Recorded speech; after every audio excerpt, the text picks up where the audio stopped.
I've been doing this for 5 years, and genuinely, this is the most excited podcast that I've ever done. How in the world did an Amish girl get to a Orthodox frum community? When I was 16, we moved to the Amish community. I like the idea of going and living where you don't have to drive cars and where there's no running water, no electricity, no heat, no air conditioning. Briana Leapley grew up in a pretty sheltered home, and at a young age, her entire family officially became Amish. No electricity, no machines, no phones. Cut off from the world we all know. Years later, she wildly found her faith, Orthodox Judaism, but it came at a cost. She had to leave her community, her parents, the only world she knew. What's your first day like in Amishville? For us children, it was more fun. If someone is like going through the house and they're caught with like a fax machine, like what happens? They will eventually excommunicate you. Mm-hmm. Was there fear of also like if you leave, like you're letting your parents down or? 150%. That was hands down the hardest part. They knew how to let go. It was difficult to know that I was going to do something that they weren't going to be happy with. Never in my wildest imagination did I think that someone from the Amish world would be a frum religious Jew today. This is the full story of Nechama Leapley. This episode is in memory of Shimon David ben Yaakov Shleima and Miriam Sarah bas Yaakov Moshe. This episode is Refuah Shleima Yosef Chaim B'dvar Chaya Golda. This episode is powered by Twillory, Wheels to Lease, the book The Rumspringa Kallah, and Bipin. How I got to Nechama is a pretty cool story within itself, so stay until the end for me to share that story. Here we go. Nechama Leapley, is it safe to say that this is the first podcast you've ever done?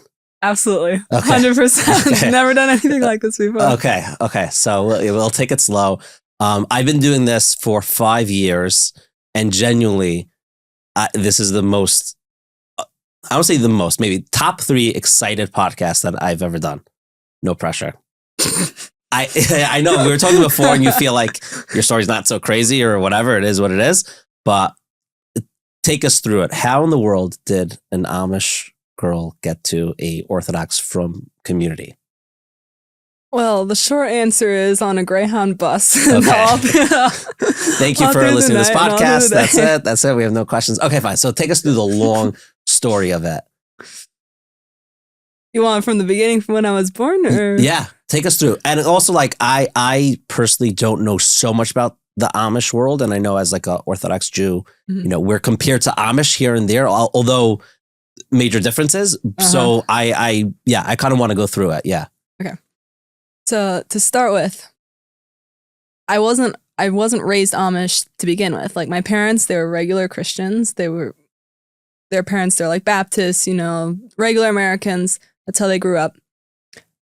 I was born in Rhode Island. My dad was in the Navy. And all through till I was like 7, he was in the Navy. I have 6 younger siblings. They were all born somewhere between, like in 9 years. We all kind of grew up together.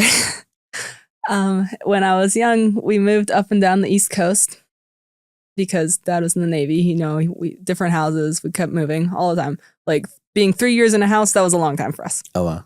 So then when I was like 7, his time in the Navy finished and we moved to Pennsylvania. And all through this time, like my parents became more and more conservative. Like we were always homeschooled as children. Our childhood was being taught by mom at home and playing in the backyard with each other. Like we weren't exposed to a lot of like TV and movies. Like we didn't know about Disney. Like it wasn't part of our lives. Like a very sheltered childhood. Very sheltered, like really, really sheltered. Not as much when we were little as when we became older, but really from the start, like we were always sheltered. And as my parents, like as it progressed, like they just got more and more conservative. Like my mom started covering her hair. She's put us girls in dresses. Like we looked more and more different from the rest of the world around us. And especially once they started having more children, like 2 children, okay, that's like regular American family. Once you have 3, then it's big. Once you have 4, it's like, oh my goodness, what's going on?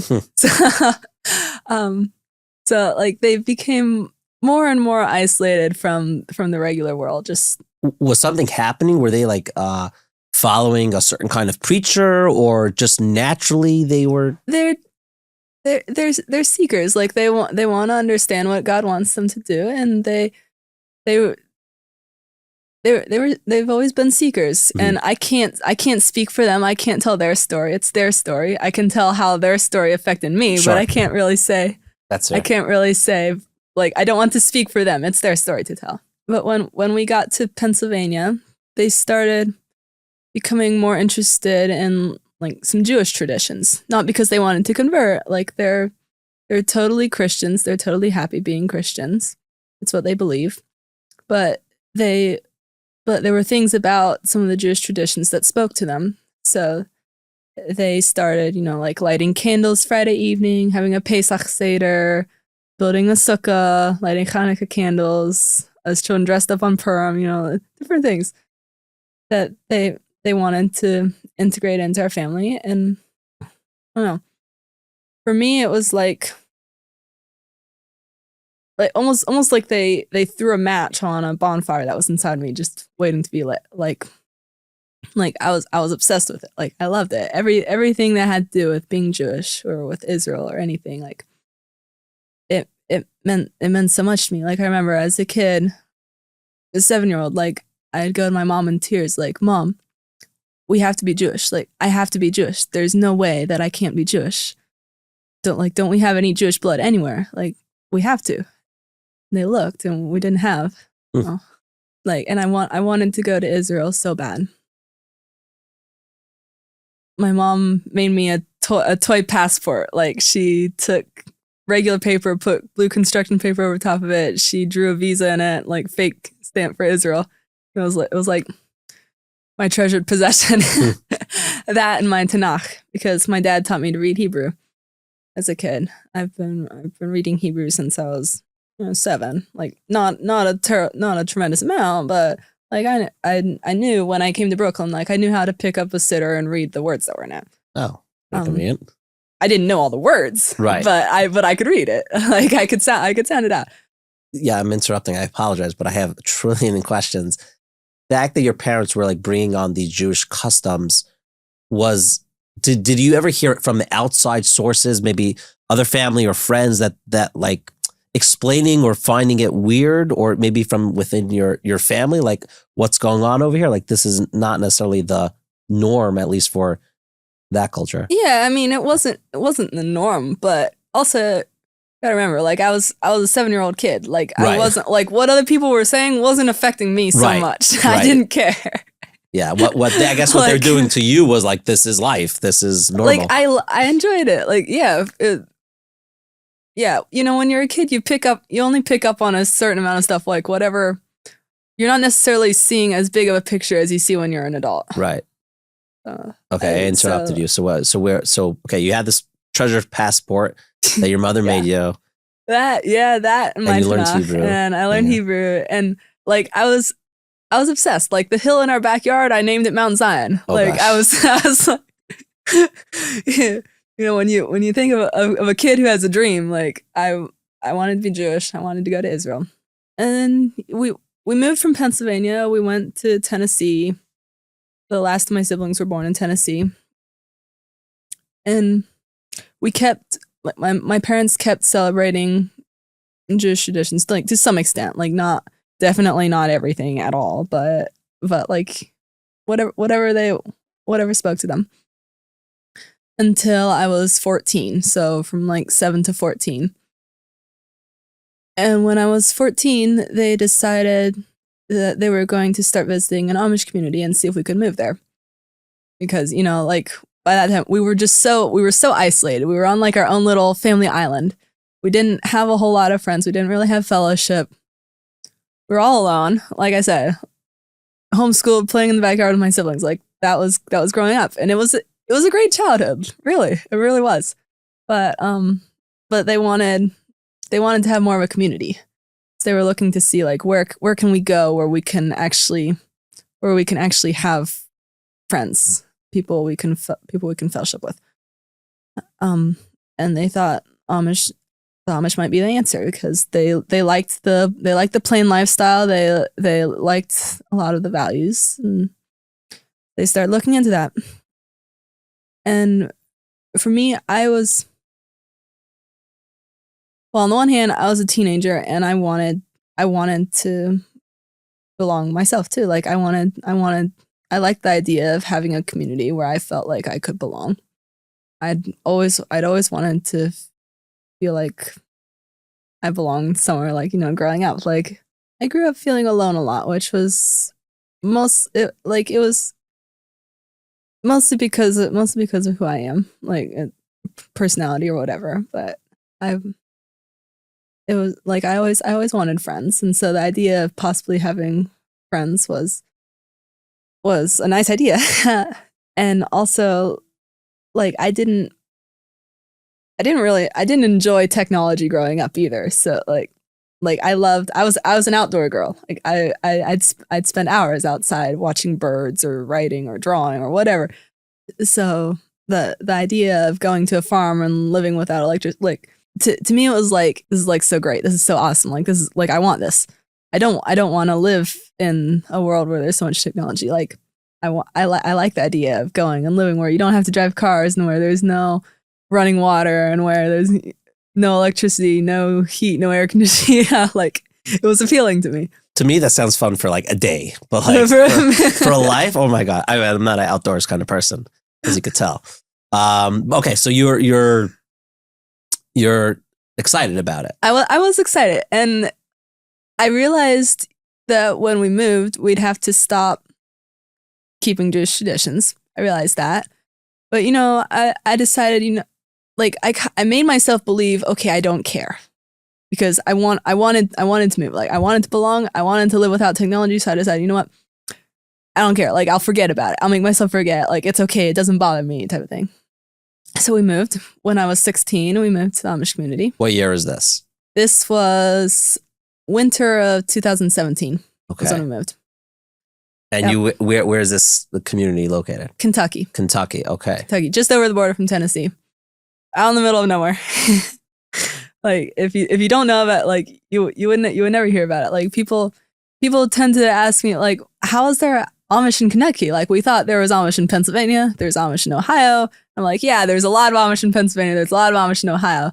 But there's Amish communities all over the place. You just don't necessarily know about them. There's not so many, and most of them aren't like big tourist attractions like the ones in Pennsylvania, where it's a lot of tourism. Okay, so you go to Kentucky. Mm-hmm. What's your first day like in Amishville? Adventuresome. Like it was fun for us children. It was more fun than, like, it was an adjustment, but it wasn't like so hard. For our parents, it was a really big adjustment. Like they're in their 40s. They were used to living a certain way, and to totally, like, my dad, after working in the Navy, he worked in a nuclear power plant as an instructor. Like he literally taught the guys who were operating the reactor to make electricity. And he went from that to being an Amish farmer living without electricity. Like, right. Like, can you imagine? Like, it's such a huge switch. It was hard. It was very hard. And so there was stress. Honestly, I don't know how they did it, because they were under so much stress. It was a really hard move for them to make. And there was a lot of culture shock, like, because it is a different culture. Amish, like, they think differently than Americans. And like, English isn't even their first language. Pennsylvania Dutch is, which my siblings and I learned. I can speak Pennsylvania Dutch, but my parents never learned. Can you give me an example of how it sounds? Say this cup is yellow. Still a couple of skill. Okay, cool. And and the people in those communities, they speak, that's what they speak, or not necessarily? Like in your community?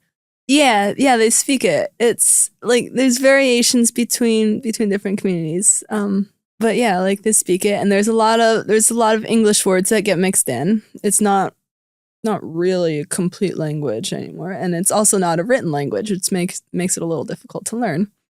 What I was determined to learn it, so I asked a girl in the community if she could help me. And what we did was I wrote down English words, and then she would write down the Pennsylvania Dutch translations underneath it based on how it sounds. Like she wrote it out the way it sounds and quizzed me on the pronunciation until she was sure that I was understanding the pronunciation right.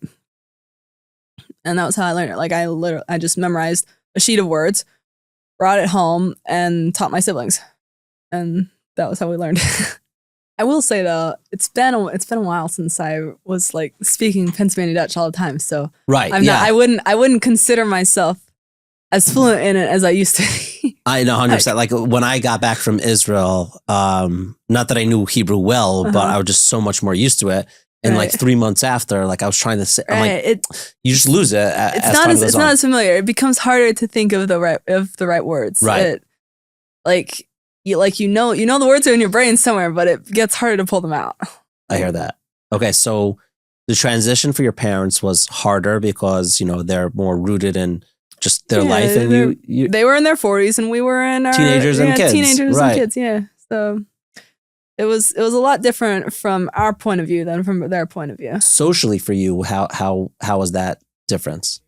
I mean, for me, and I think for all of us, like we integrated well as children. We made friends.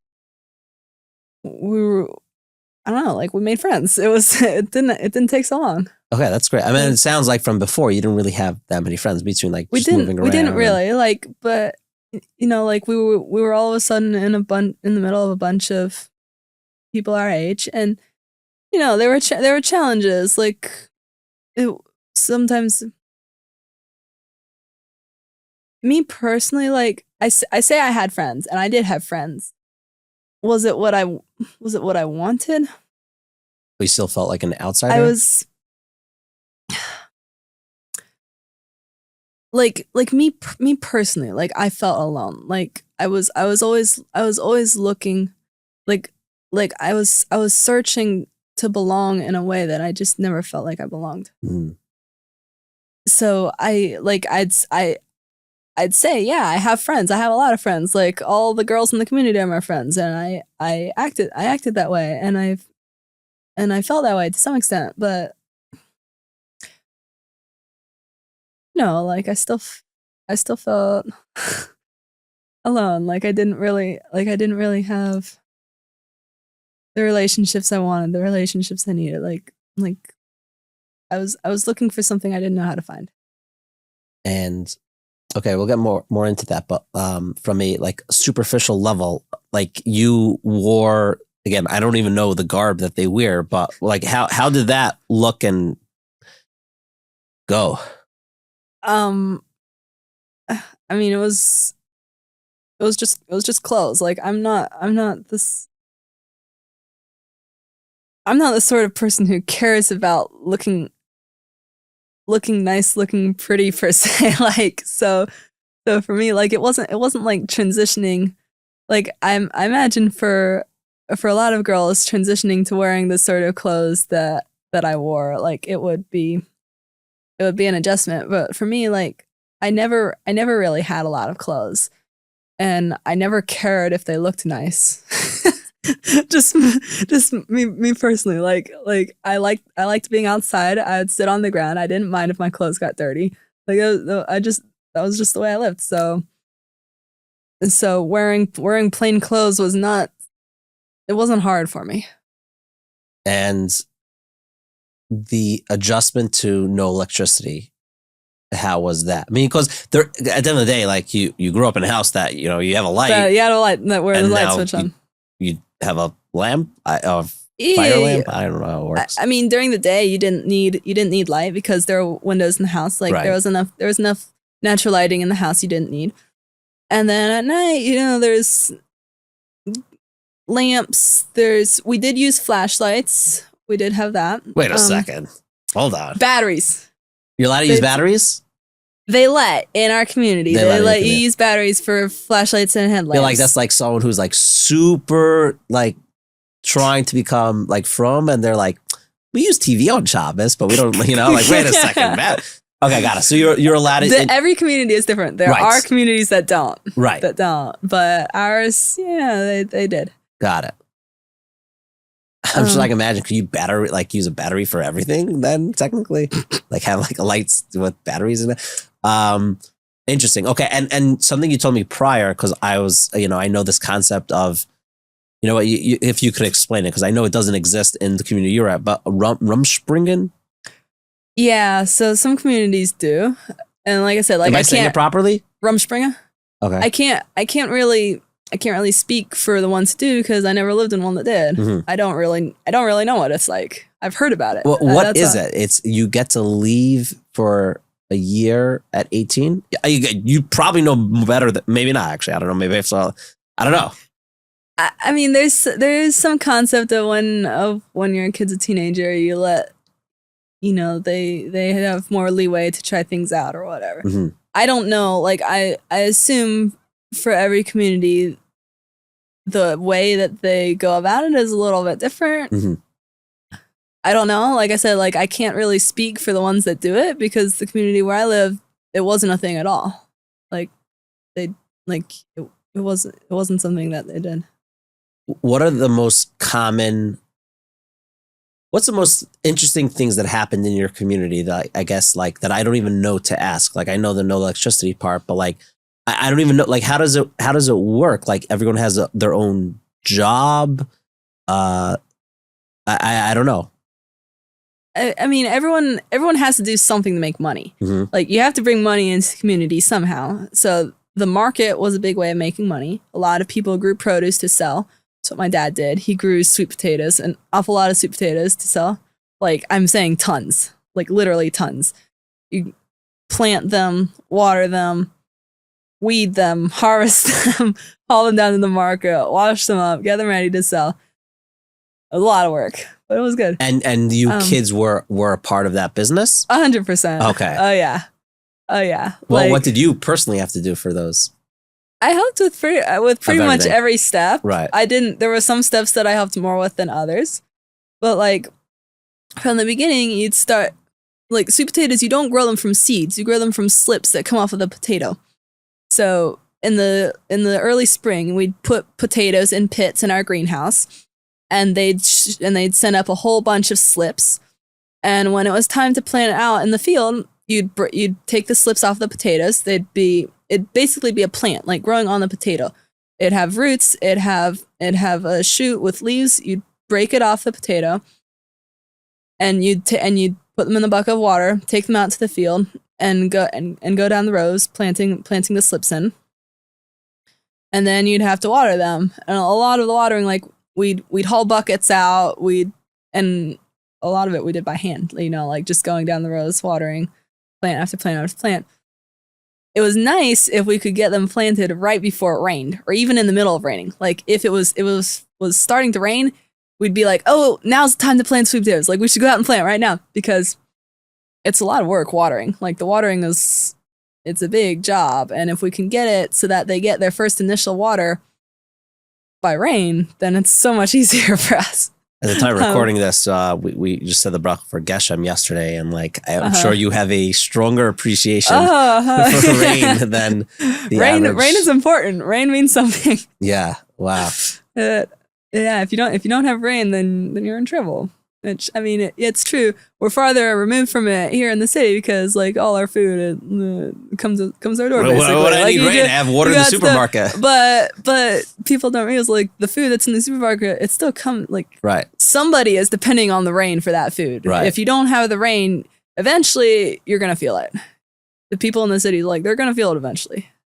Okay, so your mother also is involved in the business, or she's more tending to the kids? Like, how's the structure of the family work? I mean, she helped. Like she would come outside and help sometimes, not so much. Like she more did stuff in the house, or in the garden, and not out in the field as much. But like there was a lot of work in the house, because all of the food preparation for meals, and all of the food preservation, because we canned, like, all of our vegetables that we grew in the summer, we'd eat them in the summer, but then we had to have something to eat in the winter too.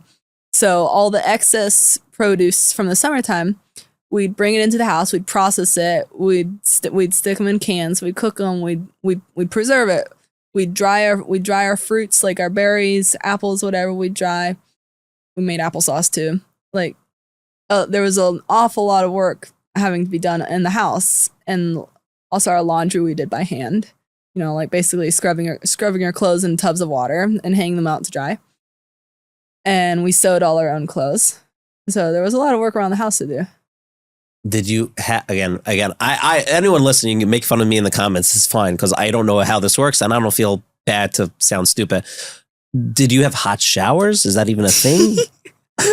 So showers, I mean, water, like if you want hot water, you have to put it on the stove and cook it if you want hot water. Like we didn't have running water at all. The way water worked for in the house was, you know, it rains, the rain falls onto the roof, it runs into the gutter runs into a cistern under the house. Like we're collecting a bunch of water under the house in a cistern. And then if you want that water, there's a pump on the back porch. You pump it up from the cistern. Then you have a bucket of cold water. So there's cold water. So then you can tote it into the house and pour it into, say you want water in the bathroom and for the sink to wash your hands. You pour it into a pot that's on the sink counter. And then you have a bucket of cold water there to wash your hands with. Or if you want for washing dishes, you plug the sinks and you pour water into the sinks. If you want warm water or hot water, then you have to take some of that cold water, put it in a pot on the stove or on the reservoir we had on the back of the stove, a reservoir for heating up water. And then once the water was hot, and the stove, it's a wood burning stove. There's a fire in it, a firebox, and it heats up the top of the stove. So then the reservoir on the back gets heated up. Once you have the hot water, then you can mix it with the cold water to make warm water. So that was what you had to do anytime you wanted warm water. And hold on, did you have a shower in your house that you could then put that warm water into, or no? Just people take baths. Most people took baths, and we didn't have like a shower in the house. My dad rigged up this because he's an engineer. Like he grew up with, like he rigged up this method of showering where he had a big cooler in the upstairs of the house, and he ran a hose from it down like through the floor into the bathroom above the bathtub. He ran the hose into a little bucket hanging from the ceiling, and he punched holes in the bottom of the bucket. So he would fill up the cooler with warm water, and when you wanted to take a shower, you'd turn the valve on the hose. The hose would run water into the bucket. The bucket would fill up with water, and it would drip out through the holes. So we kind of had like our own makeshift shower. Cool. It's pretty cool. And food-wise, it's a hard transition from anyone from going to be able to, you know, have access to any kind of food and then have, you know, dried berries and whatever you guys canned. Was that a hard transition for the kids? Like, did you miss, I don't know, chocolate or candy? Our family, like, we always ate very simply growing up. Mm-hmm. Like, we ate a lot of rice and lentils, beans, frozen vegetables, potatoes, greens. Like, we ate very simply growing up anyways. Our diet didn't really change so much moving to there. A lot of, like, Amish in general, like, they eat meat, they eat dairy, they eat eggs, they eat a lot more processed foods than we did. My parents, like, they wanted to be vegetarian or vegan, really. Like, no fish, no meat, no dairy, no animal products. So that was always our diet, and it didn't really change a lot from moving to there. When your family moved, were you guys still vegan or? Yeah. Really? Yeah, like always. Interesting. Hold on. Being vegan generally is difficult. So being Amish and vegan is. People weren't so happy with our diet. Like, they wanted us to be like everybody else. Right. And everybody else in the community ate meat and dairy and everything else. So it was a big difficulty. Where do you get protein from? Beans, nuts, you know, like you get in vegetables, like you can get lentils. Mm-hmm. There are ways. Right. Interesting. Okay, so I eat meat and dairy now. Yeah. Not together. Not together. Okay, No. Just making sure. Okay, so not together. I'm curious how it works in terms of, and again, we'll I know people listening, like there's a lot of Amish stuff that I'm just getting out there because I'm curious and I want the answers to. But we'll get to like where you found, you know, Judaism and Yiddishkeit. But what are like the halachas of Amish in terms of like if someone is like, you know, like going through the house and they're caught with like a fax machine, like what happens? Like, is it usher? Is it like how does it work? So like the level The level of consequence would depend on whether you're actually a baptized member of the church or not.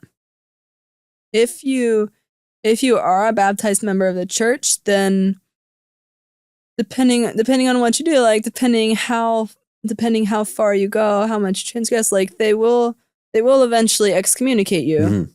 They won't eat at the same table with you. They won't associate with you. If you're not a baptized member of the church, you can't be excommunicated, which is why I was not excommunicated when I left, because I was never baptized. Mhm. Like I was never officially part of the church. So they're not going to excommunicate me. Were your parents baptized? They want to be. They have not been as yet because they've had a very, like, people have had struggles accepting them. Right. They've been concerned that, like, maybe they'll leave eventually. We don't want to have to excommunicate them if we, like, so the idea is, like, we want to be sure this is going to work before we let you join. And they've held off so long that basically, they're making what they didn't want to have happen. Like Right. my parents are now going to leave to another Amish community where they'll be more easily accepted, Oh, wow. because they want to be able to join the church and be completely part of the community.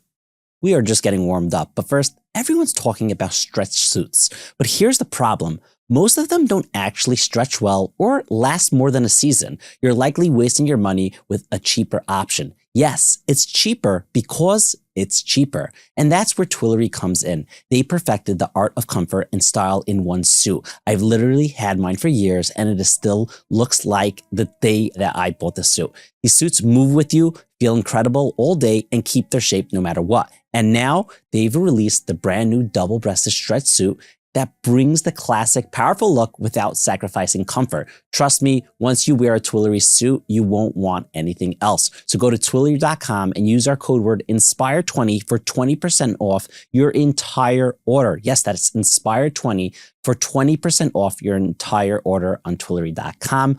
Click the link in the show notes. Now, right after the interview, I actually asked Nechama if she read this incredible book called The Rumspringa Kallah. What is it? Glad you asked. It's the most improbable love story in the contemporary Jewish fiction. The Rumspringa Kallah by Sender Ziv of, you probably read Olive Shin or Every Man a Slave. Classics, they're great. Now, this book is super unique because it hinges on a dramatic intellectual quest, a brilliant Hasidic scholar facing a thorny problem with his status in Jewish law, his mamzer status, and he must leave his community to find a convert bride among the Amish. This novel masterfully weaves this unexpected human rendezvous into an intricate literary loom, creating a mosaic of theology and sociology. Its compelling blend of genres described both as comedy, with its charades played out, as you could probably imagine, and a profound work of Musar. There's a lot of moral instruction here. It's riveting, nail-biting, and it's a dramatic read. It's one of those books you start reading and you're like, I'm just going to read a few chapters and you can't put it down. It is also featuring some amazing anti-missionary material and its powerful dialogue sequences. And what I love about it, its deep uniqueness lies in presenting scholarly challenges to Christian theology, highlighted as disabusing false beliefs, all anchored in the workings of divine providence. We literally sent Nechama a copy, and if you clicked on this episode, I can tell you, you will love this book. So get yours today in select bookstores and on Amazon. The link is in the description. Go check it out. Now back to this week's episode. I feel so comfortable doing this interview with the fact that they're not going to be watching this interview, like any of the community. And if they are, then busted. But yeah, hopefully they're not watching. Okay, so your family has to switch to interesting. Okay, so let's get back to your Jewish journey. Okay, so you're in there. You mentioned before that like you still at the end of the day, although you had friends, you felt lonely. You didn't really feel like you belonged. Is that what triggered this? Me personally, like it wasn't something I talked about all the time, like type of thing. Like I tried to feel like I belonged.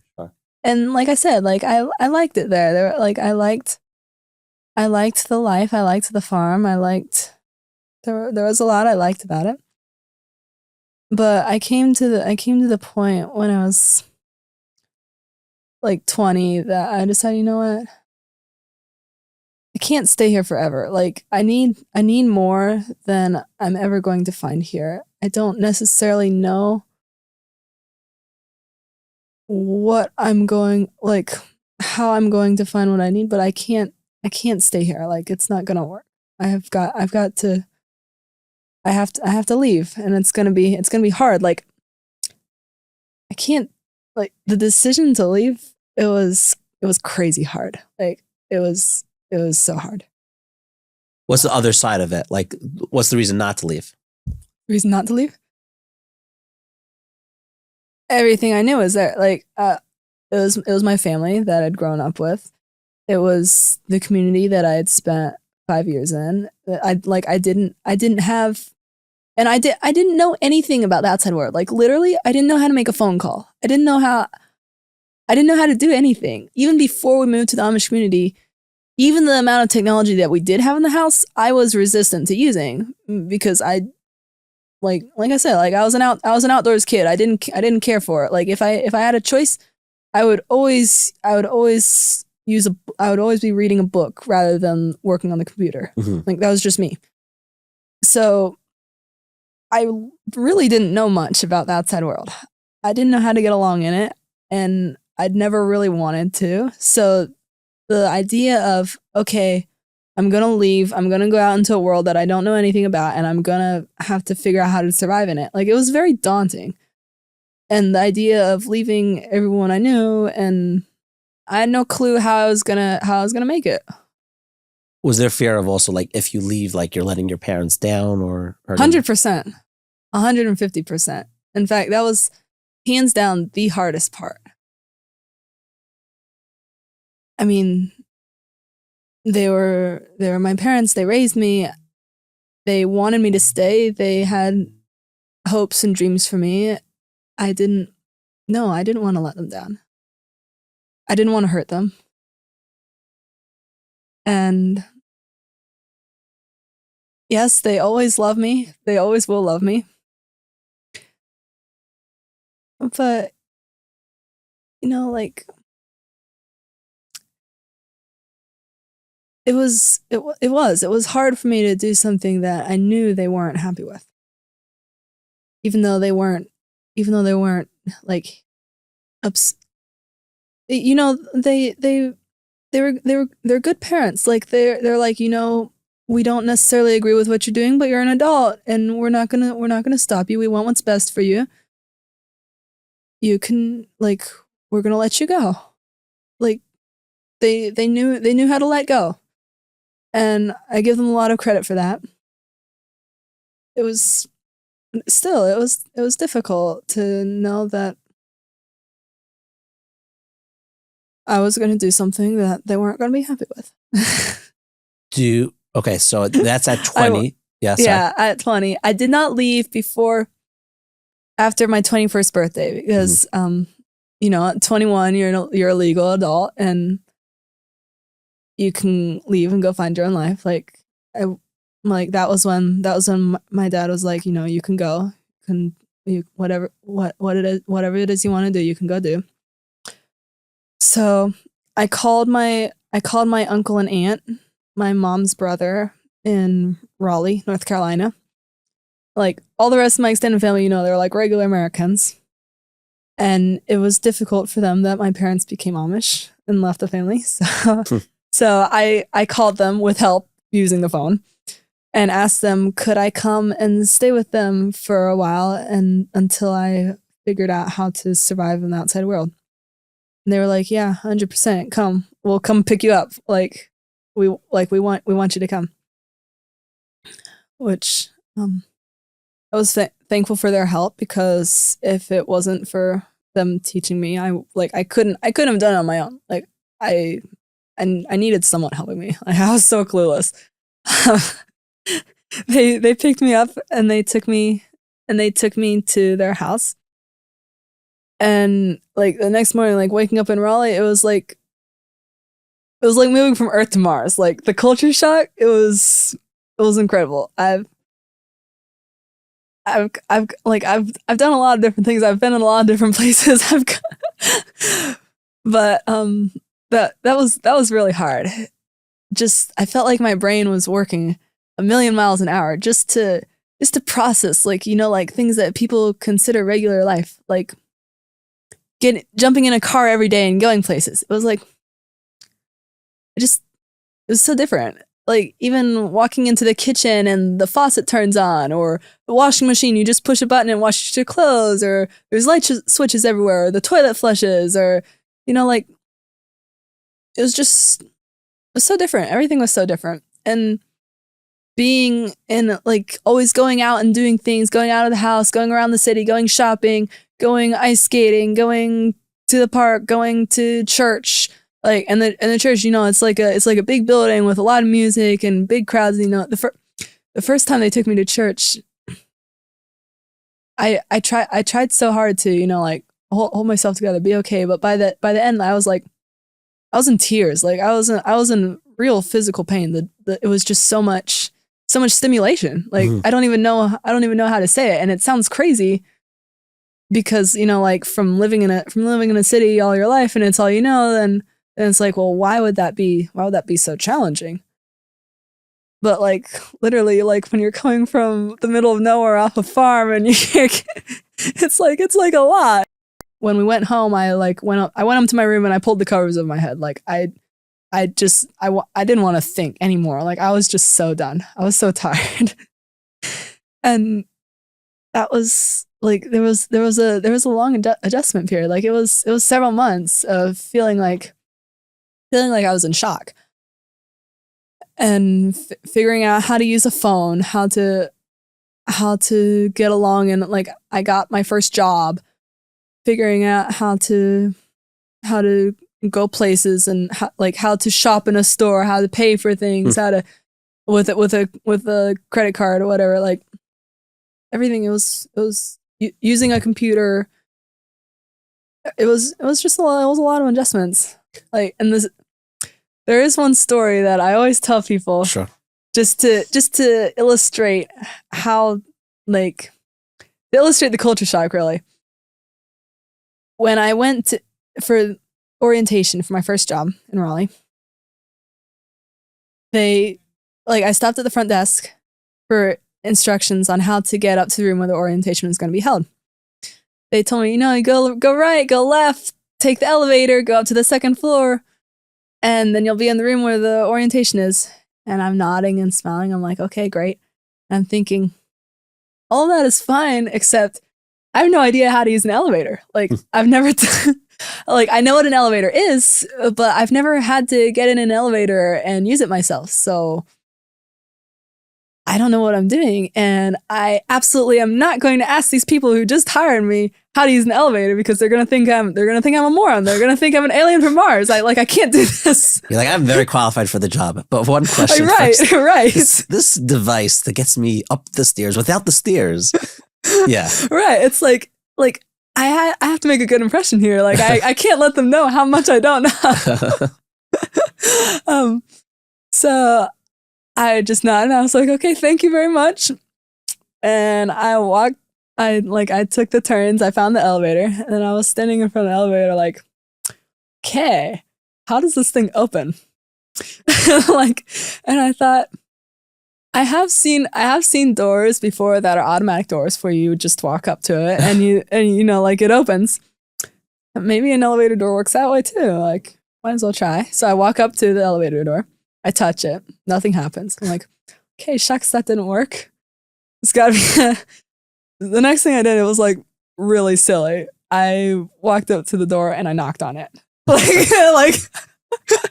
time I think of it afterwards, I was laughing at myself. Like, why did I do that? But it's like instinct. Like you grew up, the door is closed, you go up to somebody's house, you knock on the door, they open the door. Right. Like at that point, I wasn't even thinking. I was just. It's a good function for elevators. We should do I was that. just. And then afterwards, I was like, oh my goodness, that was really dumb. Like, why did I think that was gonna work? Like I just wasn't thinking. So then I looked around and I saw this button on the side of the wall. I'm like, okay, I'll push the button. We'll see what happens. What do I have to lose anyway? So I pushed the button. And then I was like freaking out thinking, okay, I probably set off an alarm in the building somewhere. everyone's gonna come running and they're gonna wonder, what is this girl doing? Like, who knows what that button I just pushed was for? Like, there's no telling. And everyone's gonna come and wonder what on earth she's doing, and then I'm gonna be in trouble, and they're gonna realize how much I don't know. They're gonna realize I really am a moron from Mars or whatever. But it didn't happen. The elevator doors opened. Mm-hmm. And then I was, okay, that was the button for the elevator. Great. So I walk in, the door's closed. And then I'm like really nervous. I'm like, okay, now I'm in this thing. Now I have to figure out how to get out of this thing. Like I had all these visions in my head. Okay, I'm going to be stuck in the elevator. I'm not going to be able to figure it out. I'm going to be stuck here for who knows how long. And people are never going to know what happened to me. You know, it's like silly fears, but like I was so clueless. It's like everything is so much more of an adventure when you have no idea what you're doing. That is true. It's a little more scary. So then I was like, okay, well, first I have to figure out how to get up to the second floor. So I looked on the panel and I find the button that says 2. Okay, that's probably the button that takes you up to the second floor. I push it. Elevator goes up, stops. I'm like, okay, now I have to figure out how to get out of this thing as fast as I possibly can. So I look on the panel again. There's this button that says open door. I push it. The door is open. I literally jump out of the elevator. And then I'm like just throwing this mental party like, okay, woohoo, I survived the elevator. Like I did it. I made it. Like, and if I'd only known, like, if you just wait 2 more seconds, then the doors open by themselves, like, and you get out, like, it's fine. Totally fine. I have no problem whatsoever. Like, I've gone in an elevator a million times now. Like, I know how that works. But then it was like I said, like, everything is so much more. Life is a real adventure when you have no idea what you're doing. The next scene is like you get to the desk. They're like, yeah, just turn on the computer. You're like, oh no. Thankfully, I was hired for a food service job. Okay. Like, you know, I was just serving food on a buffet line, doing waitress work. Like, it was a minimum wage type of job. Like, I could do it. Like, it was initial training, but then, you know, right. It was stuff like which is I smart. could do it. It's a good thing you didn't go into like the IT field and be like, hi, could I get a job here? You think they would have hired me? You know what? It'd make a good like documentary or like some like The Office kind of show. Yeah, no. Like for food service, yeah, okay. They'll take someone straight from an Amish community. Like, but they asked. My interview was interesting because they were asking me like all these questions, like where are you from? Where did you grow up? And I like had to tell my whole story, and they were like, okay, wow, that's interesting. Like you like leaving the Amish, like most people don't do that. Like it was like. I don't know, like, and it wasn't something that I told everybody, but right. But it was so obvious to people that I was different and didn't know what I was doing in a lot of situations. Right. Like I did the best I could to learn as fast as I could, but I was like,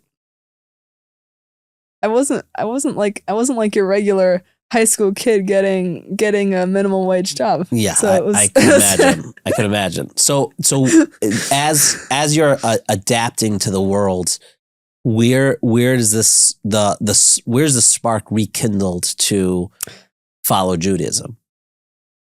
So what happened is, you know, like after the initial shock wore off, and I realized, okay, like I'm getting used to this enough to be able to not be in mental emergency mode. Like I'm enough adjusted. I can do this. I can get along in the world. It might not always be easy, but I can do it. I'm figuring stuff out.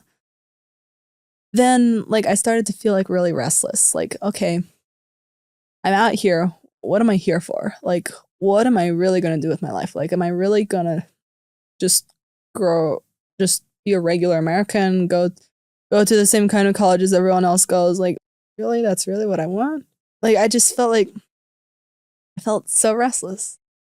And I didn't know what to do with myself. I didn't know what I was going to do, how I was going to figure out what was next. I didn't really like talk to people about it so much, like what I was going through. I thought on my own. I prayed.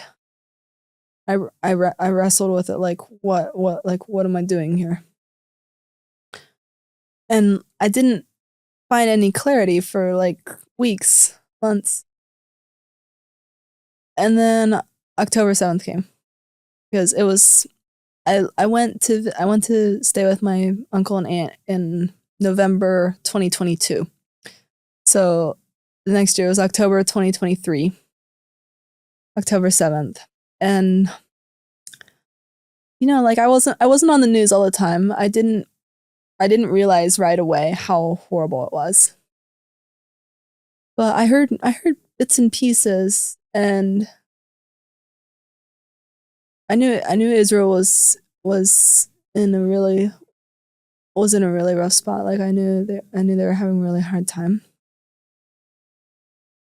They were at war, and I decided, okay, Israel's Israel. I'm gonna pray for them. Like Israel's important. Like it always had been important to me. I'm gonna pray for Israel.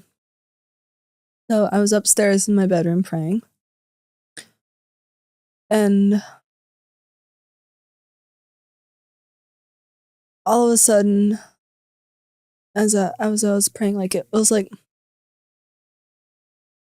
everything just came rushing back to me. Everything that I'd tried to forget, like how much Israel meant to me, how much I wanted to be Jewish, how much I had to be Jewish, and like everything came back to me. How, like it was like I fell on the ground sobbing. Like I could, like it was. I didn't even know what to do. But like I told myself, you know what? Never again. Like never again. I'm never gonna forget again. Like, yeah, I'm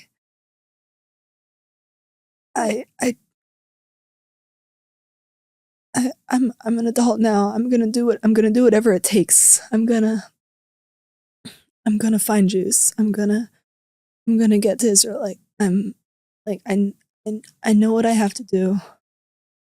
I'm old enough. I'm gonna find Jews. If it's the last thing I do, I have to be Jewish. I don't know how to describe. Like I can't describe what it was like. I wish I could. Like people ask me like, what was it that brought you to Judaism? Like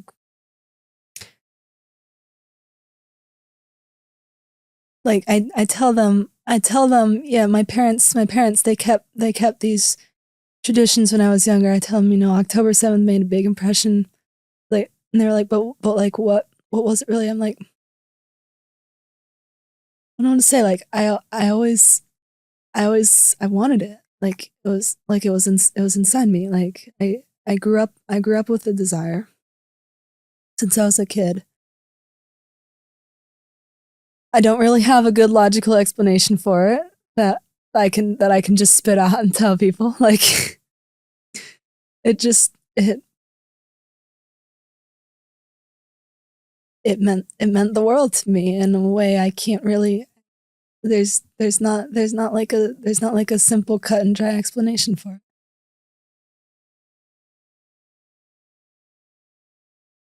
it. But then the question was how to find Jews. Yeah. Yeah, you're like, okay, you have that. Like okay, so now I know what I have to do, and I'm determined to do it. But how? It's like I'm in the middle of a big city where there aren't a whole lot of Jews. Right. And I don't know anybody. I have no connections. I met this one lady at work who was a Reform Jew, and she said I could come to her synagogue, temple, whatever with her. And I went, And I was very grateful that she brought me along with her. I also like. I felt like I wanted more though. Mm-hmm. I'm saying like I didn't know the differences between, like I didn't really know what I was doing. I didn't know the differences between Orthodox, Conservative, Reform. Like I didn't know the lingo. Right. But it wasn't really what I was looking for. Right. Like it was a start, Right. but it wasn't really what I wanted. But like I was basically at a dead end in Raleigh. Eventually what I did was I went and visited my parents for a month. Went back. I went back to the Amish community and visited my parents for a month. Mm-hmm. At this point, like I decided to go back and visit my family for a while. I guess you haven't seen them for. I hadn't seen them for a little while. Like it was Probably the longest you've never seen them. It'd been some amount of time, and I like it was good to see them again. It was interesting to be back, especially knowing like I wasn't going back to like go back. I was just visiting. Hey guys, guess who's becoming Jewish? Did you like have that, I guess maybe sort of awkward conversation, or you didn't bring it up? I did bring it up. There were conversations. Some of them were a little awkward. I could listen. Like, I could compare. If someone is Jewish and then they go to their parents like, "I am becoming Christian," I could imagine it's like just not the most easy like conversation to have. It's yeah, but like I was like they weren't. Like, did they agree with me? No, but they weren't gonna like be like, oh my goodness, like why are you doing this? Like this is horrible type of thing. Like that's not the way my parents do things. Right. It sounds like they're very accepting. They are. Yeah.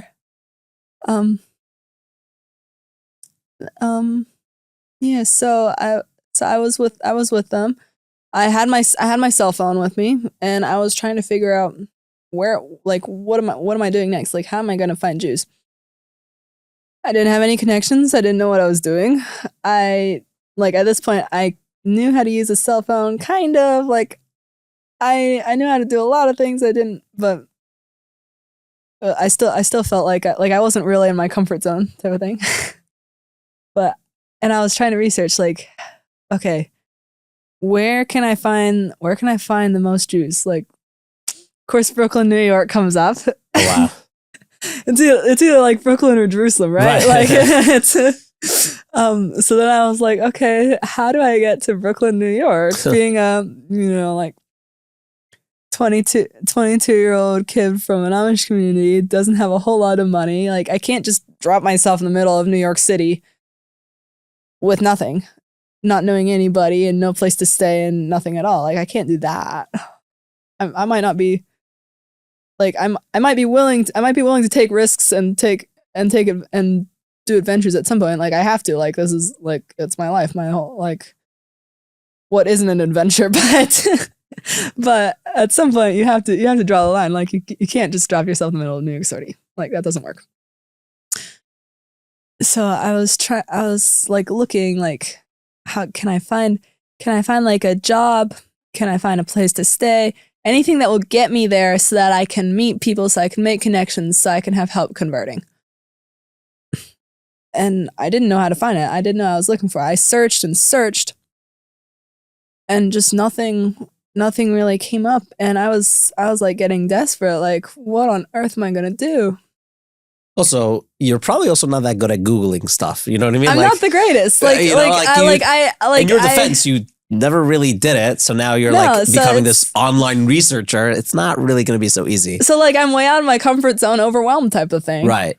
Trying to figure and I'm doing it because I desperately want to find Jews, but am I comfortable doing it? Not really. It's not my cup of tea. But I was looking and I thought, okay, maybe if I Google Jewish classifieds, something will come up. So I did, and I found this website called luach.com. But it's like mostly chairs and tables for sale. Like, and I'm and I'm scrolling on it like, what am I doing? Like, I'm being so stupid. Like, I'm stuck. I'm never gonna find what I want. I'm trapped. I'm like, I can't do this. There's just no point. I should literally just shut my phone off and say, you know, like, I tried. It's too hard for me. Like, I can't. And so I was praying and I was like, God, you know what? I am totally at the end of my rope here. Like, I'm done. I can't do this. If you want me to find Jews, you're going to have to make it happen because I can't do it. Like, it's too hard. I can't figure this out by myself. So if you want me to get to Brooklyn, you're going to have to make a way because like you're going to have to do it. I was almost at the point of shutting my phone off. Which, by the way, if you're wondering why I was able to charge my phone when I was in an Amish community where there was no electricity. I wasn't, but that's great plot hole. What's going on over here? People have asked me that question before when I get to this point in the story. They're like, how did you keep charging your phone? Like, great question. The answer is we had non-Amish neighbors who I could go and charge my phone in somebody's house. Like we knew people who weren't Amish that lived around. Cool. So I could charge my phone there and then take it back and use it. And that's where the Amish community watches sports games. No, I'm kidding. I don't know, maybe. Got it. Okay. So you had nice neighbors, charge the phone. Yeah. No, like I wasn't Amish anymore. Like, right. Yeah, like I could do it. I know. So it was fine. But I almost shut my phone off. But I told myself, you know, I'm gonna scroll just one more page, and then I'll be done for the day. Like, scrolled through one more page, thinking it was just gonna be more tables and chairs on this website. At the bottom of the page, there's an ad that says, "Companion wanted for elderly Orthodox Jewish lady living in Flatbush, Brooklyn." The pay is free room and board, and you have time to get a day job. And you're basically living with this older lady who doesn't want to live alone. Like, and you don't have to be there all the time. It's just someone else in the house. And I looked at that and my jaw just dropped. like who would have thought? Like, it's too good to be true. It was like totally made to order, and I was like, I'm seeing things. Like really, like, it's like, how is this happening? So that afternoon, I called the number on the ad and talked to the lady's brother, and I said, you know, like, is the position taken? Because I'd really like to take it. Like, this is what I'm very interested in. He said, no, it's not taken, but where are you calling from? Because this is not a New York area code. It's a North Carolina area code. And I bit my lip thinking, have I ever got myself in this situation? How am I going to explain to this guy where I'm from and why I want to come to New York? I said, no, you're right. It's a North Carolina area code. And actually, I'm calling from Kentucky. I'm visiting family here. And I want to move to New York. And he was like, do you know anybody in New York? I said, no. And he was like, do you have a driver's license? I said, no. I was feeling like at that point, like, I'm not starting off on a good foot here. And he was like, it's okay. Like, it's not a prerequisite for the position. Like, you don't have to have a driver's license. I just wanted to know, I'm curious, like, why do you want to come to New York if you don't know anybody? Like you don't want to be all alone. And eventually we decided to have a video chat so that we could we could talk about things more, and he could get to know me more better. face to face. Yeah. Face to face, and he could tell me about the position. And Odyssey's also looking to see if you're a serial killer because he doesn't know. Like, I know. The truth is, I was on pins and needles for that video chat because I knew I was going to have to tell him that I was not Jewish and I wanted to convert. And I wasn't. I felt like probably at that point he's not gonna want me. Like he's gonna want a Jewish girl for this job. Like I felt sure. So I told him, I'm not Jewish. I want to convert. I want to come to Brooklyn for that reason. And he was like, well, it's not a prerequisite for the job. Like you can do the job without being Jewish. Like that's okay. You don't have to be Jewish to take the position. I was like, wow, okay. And then he was like, but it's really not necessary for you to convert. like you don't have to. Like you're totally good. Like you don't need this. You don't need to be Jewish. And I was thinking, I hear you. You can think that, but I don't agree with you. like I want this. I need to be Jewish for myself. Like I don't care what you say. Like I care what you say. Like in a nice way. Like I care what you say, but I'm gonna I need to do this.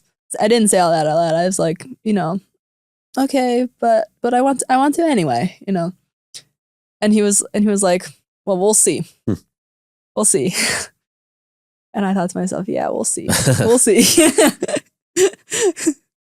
But it's like it's protocol. Like people have to. They have to tell you no. They have to tell you no to start. Like it's not a thing. Like being Jewish is hard. Like I always say, you have to be stubborn to be Jewish. Like you have to really want it. So yeah, of course. Tell people no right off. Like they shouldn't become Jewish if it's not something that they need.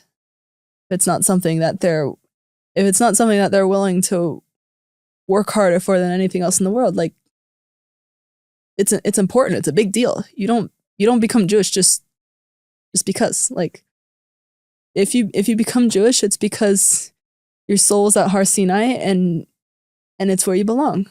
It's a big deal.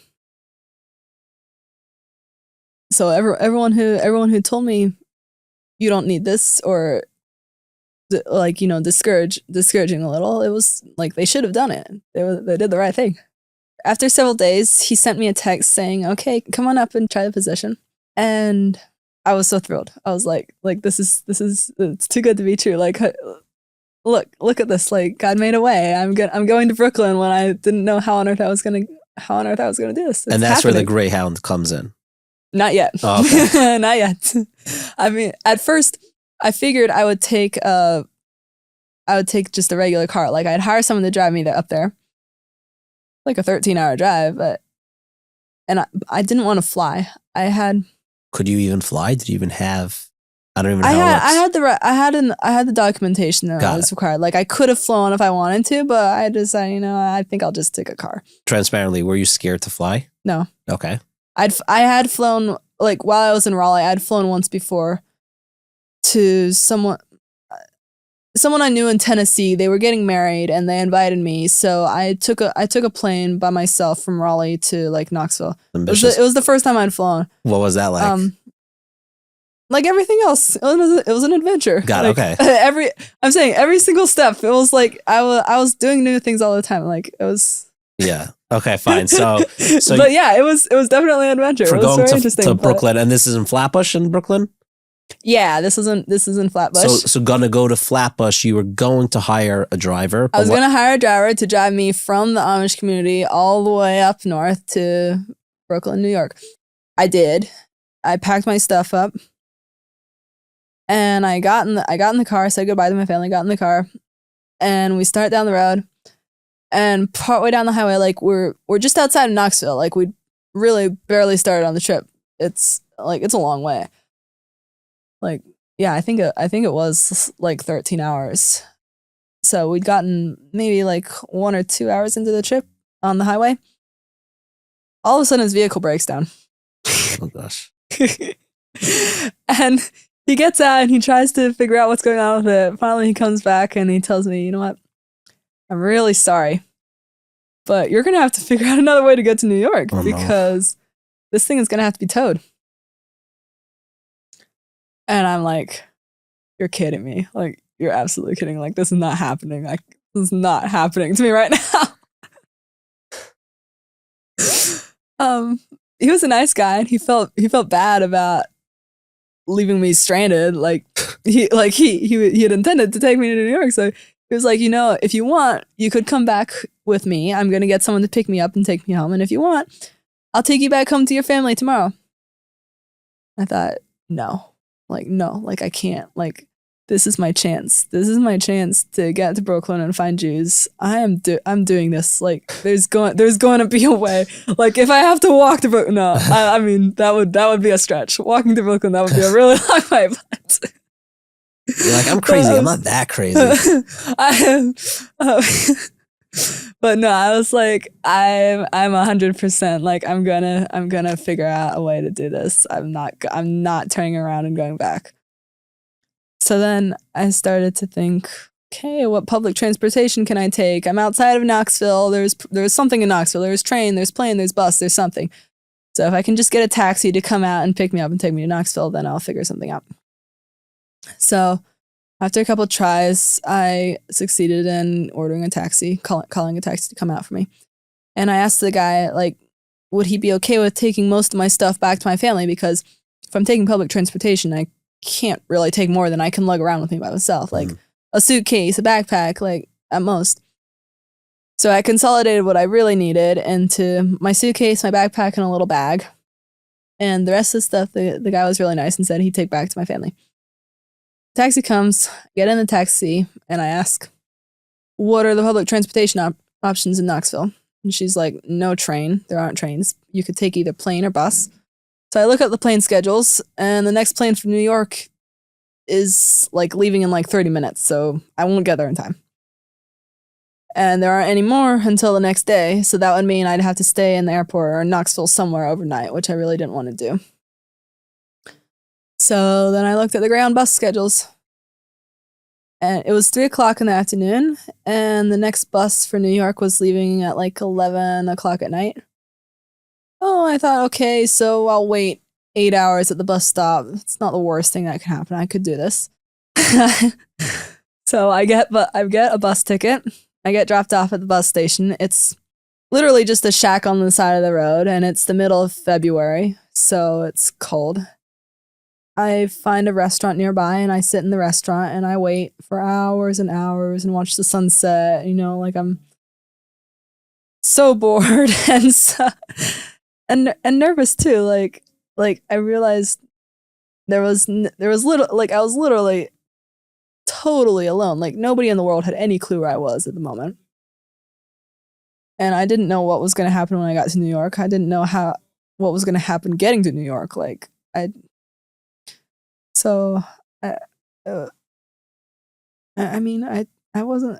wasn't the happiest 8 hours I ever spent. The restaurant closed at like 10:30ish, and so then I was waiting out, and it was really cold at the bus stop. And I was waiting for like 30 minutes. The bus doesn't come at 11, of course not. It doesn't come until like 11:30, and then it takes some while to get on the bus. Around midnight, I'm finally stumbling onto the bus, exhausted, looking for a seat. I find a seat, I almost sit down, and then I realize the seat's wet. I'm like, that's, like, I'm not sitting on a wet seat. That's, like, no, I'm finding another seat. So I look for another seat. The next seat I get to is wet, too, and I'm like, what on earth? Then I realize my shoes are wet, my clothes are wet, my bag's wet, and I'm like, oh my goodness, what's going on? I'm too tired, like, I can't deal with this. I look in my bag, and I realize, okay, so my mom makes her own shampoo. She makes her own shampoo. She makes her own soap. Like, and you know, she's a mom, so she thinks of everything. Right. So she's like, if you're going on a trip, take a quart jar of my shampoo. Then you won't have to buy shampoo for a while. So I have this glass quart jar of shampoo in my gosh. bag. It was in a plastic bag, but the plastic bag wasn't enough. The quart jar broke somehow. To this day, I have no idea how I broke it. But it broke in the bag. Everything in the bag was soaked. The shampoo was dripping out of the bag. It was on my clothes. It was on the seat. It was running all over the bus floor. I was like, this is the last thing I needed. So I go to the bathroom on the bus and get as many wads of toilet paper as I can without looking absolutely ridiculous. I clean the seat off as much as I can, start cleaning off the bus floor, but I'm like, I'm too tired. Like, I can't deal with this. Like, there'll have to be shampoo on the bus floor. It'll be okay. I'm going to sleep. So I sit down and I fall asleep for a couple hours maybe. I ride that bus all that night, and the next morning I change to a bus that's somewhere in the middle of Virginia. Ride that bus for a while, change buses in Washington, D.C. for New York. And around 6 o'clock in the evening, it's dark, I get to New York City. And that's like a whole nother shock. Like, Raleigh's a city, but Raleigh compared to Manhattan is nothing. Like, so, again, so much stimulation. Like, everything is so new, everything's so different. Buildings so tall, colors all around. Like, it's like wild. It's like, oh my goodness. Like, so I get off the bus with everyone else, and everyone else is going their separate ways. You know, I guess it's like Port Authority, whatever the big bus stop is in Manhattan.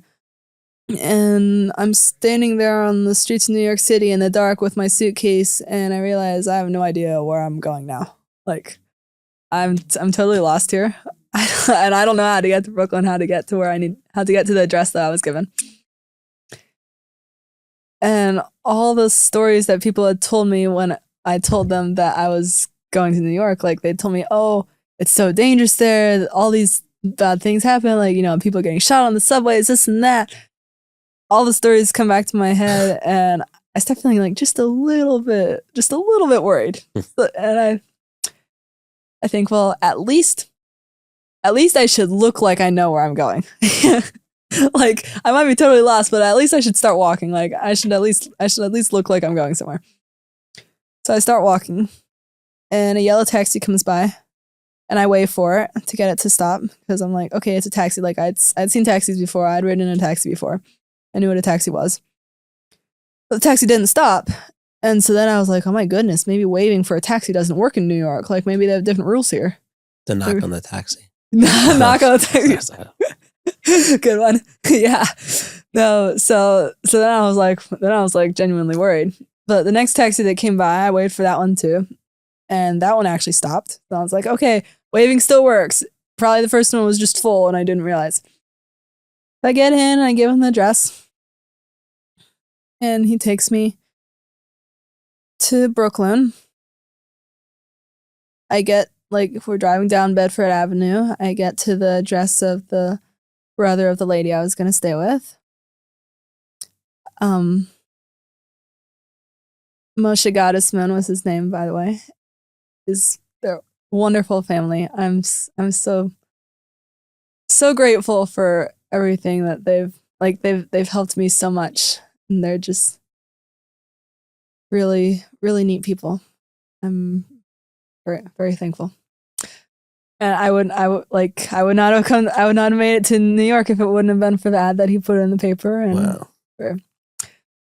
Anyway, so I get to his house, climb out of the taxi drives away. And I'm standing there on the doorstep, and then it's like really hitting me, like, oh my goodness, what am I doing? I'm like, I burned all my bridges behind me. I am here in the middle of a huge city, all alone, with a suitcase and a backpack and a bag soaked in shampoo. And I have no idea what's going to happen next. And if I'm gonna be welcomed, if I'm gonna be allowed to become Jewish, I don't know what's gonna happen. I'm like, okay, you know what? I kind of tell myself like, we're gonna take this step forward. And we're gonna knock on the door, and we're gonna see what happens. So I knock on the door. The door opens, and I'm welcomed inside. And they're like, "Oh my goodness, you must be exhausted." They feed me. They give me a drink. They drive me over to the house of the lady I'm supposed to stay with, his sister. And I fall in bed after unpacking a little. And the next morning I wake up to a bunch of honking horns. I'm like, oh my goodness, it's so loud here. A lot to get used to. Welcome to Flatbush. Yeah, welcome to Flatbush, Brooklyn, New York City.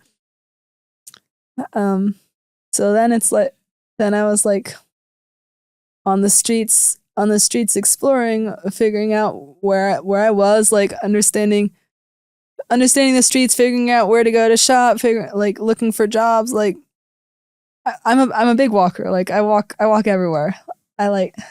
So I basically like I walked all over Flatbush, seeing where I was, just getting to understand my surroundings. And the first Shabbos, I decided I'm going to shul, like straight off. I'm not waiting. Basically, like I spent my time either I was exploring, like I said, or I was reading as much as I could about being Jewish. Like I was learning about Shabbos, learning about kosher, learning about you name it. I was picking up books wherever I could, reading online, reading books, anything I could find. And I was like I'm not waiting. Like I was desperate. Like I wanted to be Jewish. I was going to learn as fast as I possibly could. So that first Shabbos, I walked into the shul on my block. I was glad that there was a girl who was walking in right in front of me, so I knew how to get to the women's section. Like I didn't have to ask questions for that. I didn't have to look lost at the start. But I was very uncomfortable. Not because it was so much of a culture shock. Like I'd been in so many positions where I had no idea what I was doing. Like I was totally used to that by then. Like I was used to being in situations where I didn't know what I was doing. The problem with this was that I desperately didn't want people to know that I didn't know what I was doing. Like in most situations, I'm okay with saying, look, like I don't know. Okay, getting my first job, like I didn't want them to know how much I didn't want to know because I didn't want them to fire me. But most of the time, I'm okay with like saying, hey, I don't know what's going on here. Can you explain? I really didn't want to have to do that. You wanted to fit in. Like I didn't want them to realize. I wanted to be Jewish. I wanted to be Jewish so bad. I didn't want them to realize, oh, this kid is not like, this kid has no clue what she's doing. Like I wanted to look like I knew something. So I picked up the books off the shelf, but I didn't know what the books were. I'd never at that point, like I hadn't gotten my own sitter yet. I didn't know what a sitter was really. Oh no, I hope you pulled a sitter out. Yeah, you accidentally pull out like a Gemara, like and you go down with a Gemara. No, I did, like I got the books that everyone else is using. Got it. Okay. Like I was like furtively glancing around me, trying to figure out what books and where people were in the books. Like even if I didn't understand what was going on, I wanted to at least look like I understood. Like at least fake it, But all my furtive glances weren't doing me much good because everyone was in a different spot in the books. Right. Like they weren't all on the same page. So then I was Literally. like I'm so lost. Like I have no idea what I'm doing, and they're gonna see it. They're gonna know. Like there's just no way around it. I walked out without talking to anybody. I was shy, I was embarrassed. And afterwards I was like, you know what? That was not the most pleasant experience I ever had, but I'm gonna do it again next week. Like, I'm trying it again next week. No way am I gonna stop. Like, and it was my own fault. Like, it was my fault. I walked in and out without talking to anybody. It was my fault. I was embarrassed to not know what I was doing. Or it was. I'm saying it wasn't because of anybody else. Like, it was me. It was my personality. The next week, someone suggested to me that I go to Young Israel Midwood on Ocean Avenue in L. Huh. So I decided, okay, next week I'll go there and see what that's like. So I went. I was a little bit less lost that time. And like I knew more about what was going on. And that time I actually did talk to people. I met the Rebbitzin, and I was like, hey, I'm trying to convert. I don't know anybody. I don't know. Like, I've no clue what I'm doing. Can you help me? Can you tell me who to talk to? And she was like, yeah, sure. Remember my email address. After Shabbos, send me an email and I'll send you the contact information of a rabbi who can help you. So I did. She sent me the information for Rabbi Alman. He's the rabbi at Young Israel Talmud Torah, Flatbush. It's on Coney Island between J and I. Yeah. I know Rabbi Alman. He works with the Rabbinical Council of America, with Manhattan Beis Din for conversions. So he called me. He asked me a bunch of questions. And finally he was like, okay, we can help you. I'm going to send you contact information for another rabbi. Text him and he'll be able to help you. Like, he'll get in touch with you and he'll be able to help you out. So he sent me the contact information for Rabbi Braun, who's the rabbi at Young Israel Avenue J and 18. Mm-hmm. And I texted him and I was like, hey, I'm 22 years old. I came from Kentucky. I just came to New York. I want to be Jewish. Can you help me? Like, you know, like, and he texted me back and he was like, yeah, sure. Like, welcome to New York and come to my shul next Shabbos and we'll meet and talk. And so I went, and that was the beginning of things. He put me in touch with Rabbi Ram. Who was the head of my Beis Din. And between them, like, I had help. I found someone who could teach me one-on-one. And I read a lot myself too. I wanted to learn so bad. Like, I got as many one-on-one lessons as I could, and I just read like crazy. Anything I could pick up, anything I could find. If you thought this episode is good, you will be blown away by the next part. But first, I've never seen a Honda Odyssey for $439 a month in the past 3 years. Prove me wrong. It actually stopped me in my tracks. These November specials from Wheels to Lease are the best that I have ever seen. You could get a 2025 Hyundai Elantra SCL Sport for $249 a month, or a 2026 Honda Odyssey EXL for $439 a month. Or you get a 2025 Kia Telluride AWD S for $485 a month, all with $0 down, delivered right to your door. No games, no dealership schemey kind of things, no hidden fees, no pressure, just real savings from real people who actually care. I've used them, I've sent friends to them, and everyone says the same thing. I can't believe how easy it was and how much I saved. These are the best prices you will find this month, and every month, Wheels to Lease rolls out brand new specials that are just as crazy. Before November ends, reach out to 718-871-8715 or send them an email at inspire@wheelstolease.com, or of course, you go to wheelstolease.com/inspire. And we also have a link in the show notes directly to Sal's WhatsApp. Save time, save thousands, drive smarter. You will thank me later. Now, most companies today try to convince you that they use AI. I saw, I'm not exaggerating, on a mop, they said we now use AI technology. I don't know how that works, but I don't know if you need AI on a mop. But why are companies doing this? It's simple. AI sounds powerful, and most of us have no clue how it actually works. What we do know is that it's smart software that can make your business run faster, cleaner, and with fewer mistakes.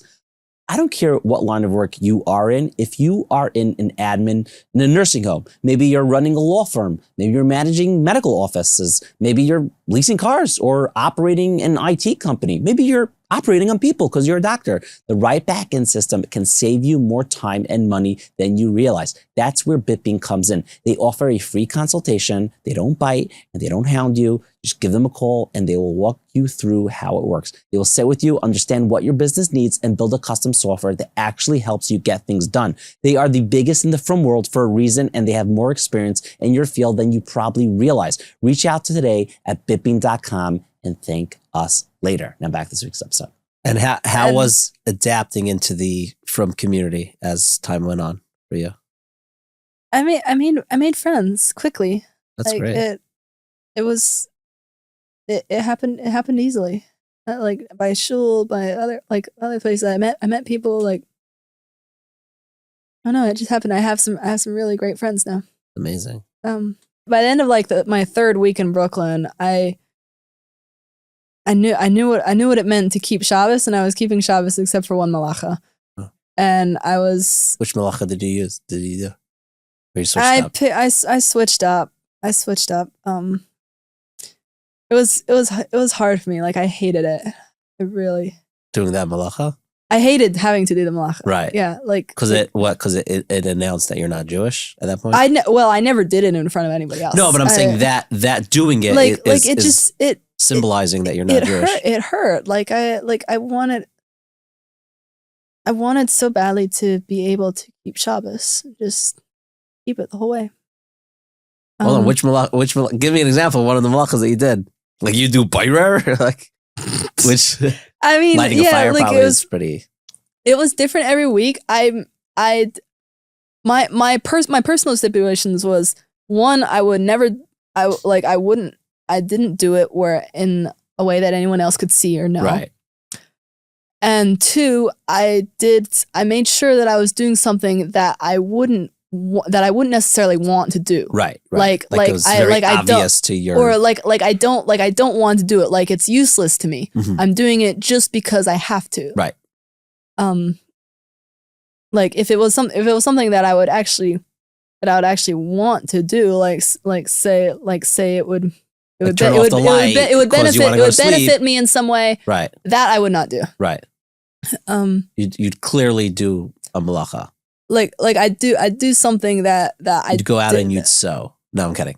Like plow and sow. No, I do something that had no benefit to me whatsoever. Yeah, I'm just making jokes. Okay, I'm saying like very like technical like farming kind of malachas that generally people don't do. People ask me like, wasn't it easier to keep Shabbos because you were like used to being without electricity and whatever? And I'm like, really, it doesn't.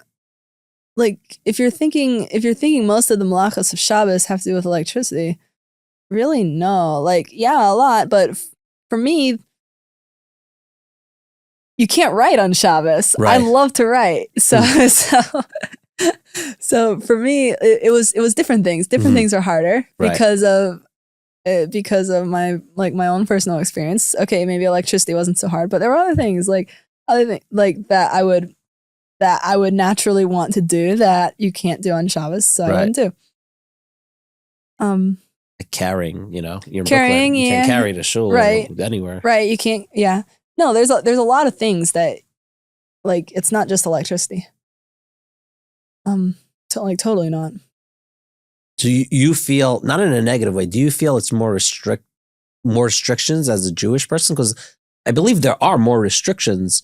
Maybe it's a different lifestyle. Maybe, a Jewish lifestyle could be more similar to a non-Jewish lifestyle than a Amish lifestyle, but there are more restrictions, I believe. From my little knowledge of Amish, I don't know, maybe there's 613 commandments also. I would tend to say being Jewish it's so different. It's hard, like people say people tend to draw the comparisons, which I hear, like it makes sense that they would, looking at it from their perspective, but for me, having seen both sides, it's like, I don't know, like I tend to draw the differences. Like instead of seeing the similarities, I see the differences more. And it's so different. Which is more restrictive? It depends what you call restrictions, I guess. It's comparing apples and sweet potatoes. You're right. I guess it depends what you call restrictions. In terms of sheer like halacha, like okay, there's not such a thing in the Amish world, but like in terms of obligations, it's definitely hands down being Jewish is more. Right. Yeah, probably you can say it's harder to be Jewish than be Amish. I guess you could say it's more restrictive if you want to say it that way. Yeah. It's a lot of responsibility being Jewish. So how long was the converting process for you? Because I know it's always different. Yeah, so I came to Brooklyn February of 2024. My meeting in front of the Beis Din, like they examined me, was November 18th. I'll always remember the date of that year, 2024. And then my mikvah date was exactly a month afterwards, December 18th, 2024. So like 9-10 months. I don't have so much knowledge, but for my little knowledge, because I've interviewed a lot of people who converted, that seems like a faster track than usual. Yeah, I think it was like I've heard too. Like I've heard other people like, and generally people say like at least a year, oftentimes 2, sometimes 3. Like normally it takes longer. I've never heard of anyone else who they let so short, but I like. Oh no! Like I think it's very personal. Ask Beis Din, yeah. Ask Beis Din. When I have Beis Din on, I'll ask him on that episode. I mean, I wanted it so badly, but they could have, and I learned as fast as I could. But at the end of the day, they could have said no. You have to wait for however much longer, but they didn't. I think it's a very personalized decision, right? Like not everything is created equal. And again, I don't know the process, but I do know that it's not just the black and white of like, okay, will this person keep halacha? There's also the fact of like they want to make sure that you don't just become Jewish. Like they want to make sure anyone who enters also could thrive in just existing. Like last thing they want to do is like make someone Jewish, and then for whatever reason, like they'll become depressed and not fit in. And 100%, 150%. It's tremendous amount of responsibility. Like it's a whole nother life. It's a whole nother existence. Like you have to really like it. It has to be something that was meant for you to be part of. Like you can't just like it doesn't work. Like No, you have to have.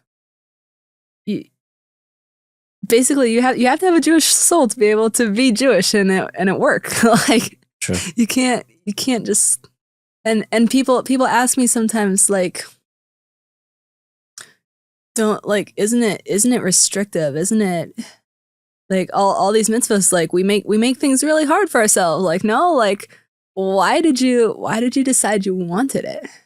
And I'm like, well, you could look at it that way. You could say, okay, it's so much halacha, it's so much law, it's this and that. You gotta keep kosher, you gotta keep Shabbos, blah blah blah blah.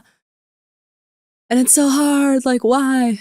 You could say that, or you could say, you know what? The Creator of the universe chose us, and He thought so highly of us that He gave us His law. Because He trusted us and He knew that we could keep it. Like He gave us that responsibility of being partners with Him in creation and making the world a better place. Like it's insane. We are like the responsibility, the honor, the importance of being Jewish. It's like it's out of this world. Like you can't. It's huge. Well said. There's a lot. I want to fast forward to the moment you became Jewish.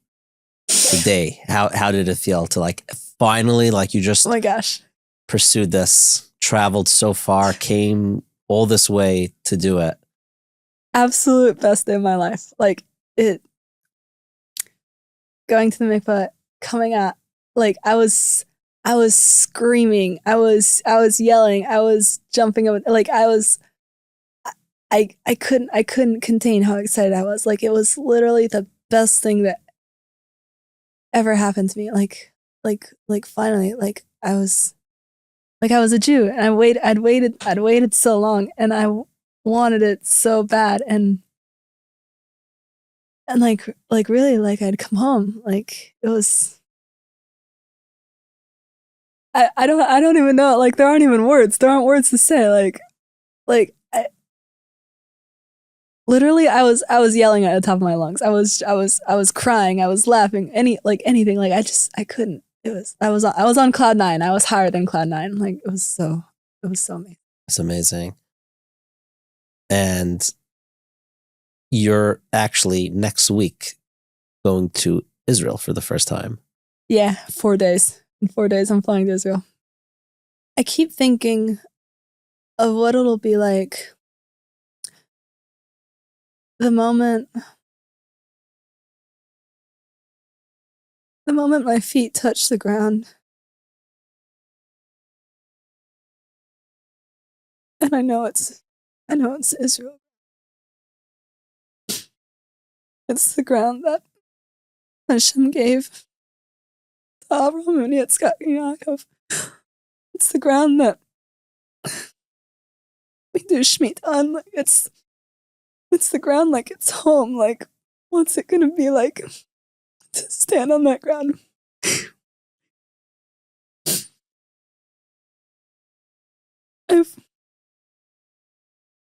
I've dreamed of it so long. Now it's actually gonna happen. It's surreal. I can't believe that it's actually gonna happen next week. Like,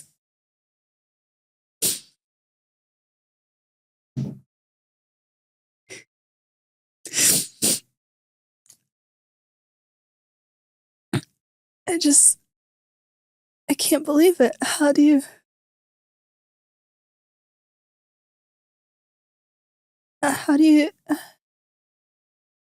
like when you want something so bad and you dream about it for so long and you wait for it so long and then it happens? Like, how do you even describe the emotions? Oh no. Yeah, I think you're going to have an amazing time in Israel. You're going to really love it. I have a feeling that you're going to want to stay there forever and make so many more friends and meet so many awesome families and so many awesome people there. Well, we'll see, because the deal is I've been really happy in Brooklyn. Like, happier than I ever was in my life before. I've made, like, I have some really good relationships here. Made some really good friends. And it's like it's, I don't know, like I'll always remember Brooklyn as the place where I came home. Like it's good memories. Am I gonna want to never come back? I don't think so. Like, I hear that. I don't know. One of the questions I love to ask my guests, and specifically people who converted, is if you could say you have a favorite mitzvah out of the 613, one that means a little more to you, get you a little more excited than the rest, which mitzvah would that be? Lulav. Lulav. I love it. I mean, I love them all. All of them are special. But if there's one that gets me just a little more excited than the rest, it's Lulav. Why Lulav? You know, there's a lot of reasons. There's a lot of things that are special about that mitzvah. the one that comes to my mind at the moment, like I'm saying, there's a lot of reasons why it means a lot to me, but the one that's at the top of my head right now is, each of the 4 species stands for a different kind of Jew. There's the ones that have Torah learning and good deeds. There's the ones that just have Torah learning, the ones that just have good deeds, the ones that have neither. And Hashem wants all of us. Like he wants every single yid that's out there, no matter what their status is, no matter what they've done, no matter what they haven't done, no matter how long it takes them to realize how much their God never forgot them. Like, Hashem wants us all. And he's bringing us all home, whether we realize it or not. It's really beautiful. Before we spoke, there's 2 things you mentioned to me, and I'm not sure if I know we covered them, but I don't know if I should specifically bring it up. But one is you wanted to mention thank yous. Yeah. The amount of people who have helped me on this journey, it's too many to mention, but I didn't do this myself. I didn't my Bezdin, all my shul, all my friends at Young Israel, my rabbi and Rebbitzin, they're the best in the world.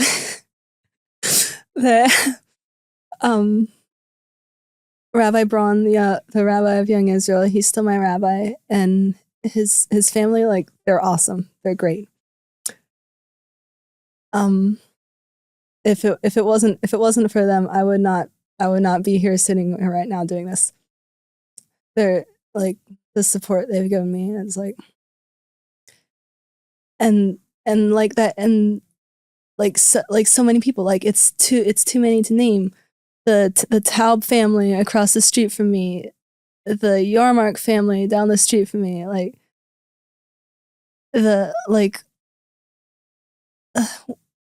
Wayne and Sharon Lack, Sherry Feller, all these people, Gitty Berger, the Shevlins, it's so many. I can't. And by the way, I'm sure after you finish this, you're gonna be like, I should have mentioned another person. So no, I could, there's this, there's an endless list. I can't name them all. And people who they wouldn't necessarily even know, sometimes you're part of someone's life and you don't even realize how big of an impression you've made on them. People they welcomed me. They were kind. They did things that maybe they didn't realize how big of a deal it was to me, but it was a big deal to me. They accepted me. They helped me come home. And really, I want to say, not even just to the people I know who know me, across the board. If you're a Jew out there, we're on some level, we're all connected, and I just we're all part of the same people, and you guys, you welcomed me. I'm a Jew now because you were kind. You let me come home, and even if you don't know me, even if I don't know you, we're all part of one big family, and I want to say thank you. I'll eternally be grateful for that. It's so kind. I have a few more questions, and I know this interview is longer than usual, but we have an exception when someone was Amish and becomes Jewish, that we have them for longer. If someone wants you to, they want to hire you to speak or come to a school, yeshiva, a shul, where's the best place that they could reach out to? And by the way, I have a big thanks to Rabbi Erlansky and Aaron Samowitz, who they told me their wives were in Inwood and they heard you speak, and they're like, their wives were so blown away by your speech. So, and I know obviously we said a lot here, but I know it's very different from hearing you speak. So where's the best place that someone could contact you? So probably my email address, leapley@gmail.com. It's my last name, my first name, all lowercase letters. How do you spell Leapley? Leapley. Okay. And then Nechama, Nechama, gmail.com. Gmail.com. Okay, great. Yeah, everyone, please don't flood her inbox, because I do think people are going to be reaching out. And obviously, if you enjoyed this interview, you could tell her you did. And I want to ask you, okay, what was your birth name? Briana. So from Briana to Nechama, how did that choice come up? People ask me, like, what's the connection? Is there a connection? Like, why did you choose your Hebrew name? I didn't choose it because of my English name. Like, there's not really a connection there. I chose it because, well, I knew it was a name I was going to live with for the rest of my life. I wanted it to mean something to me. And I felt like, I mean, I knew what Nechama meant. It means comfort. And I felt like, like my soul was being comforted in a way, on a deeper level than it had ever been comforted before in my life. Like I was coming home. I was literally coming home, and it, like the sense of relief, the sense of comfort was so deep. I wanted a name that was going to remind me of that for the rest of my life. So nice. Now, in regards to your parents, you're still in contact with them? By letter. Of course. I mean, they don't have phones. So. Yeah, so you write them letters and they write you letters. Is that going to get more complicated when you go to Israel, or I guess they're still mail? So,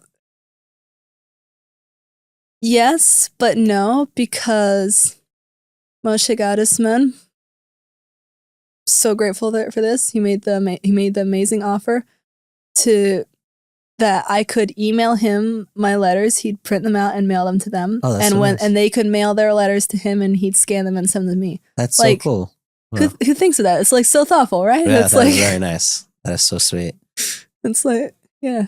Do you ever like just think about your life and think of where you were and where you are now, and that wild transition? Yeah.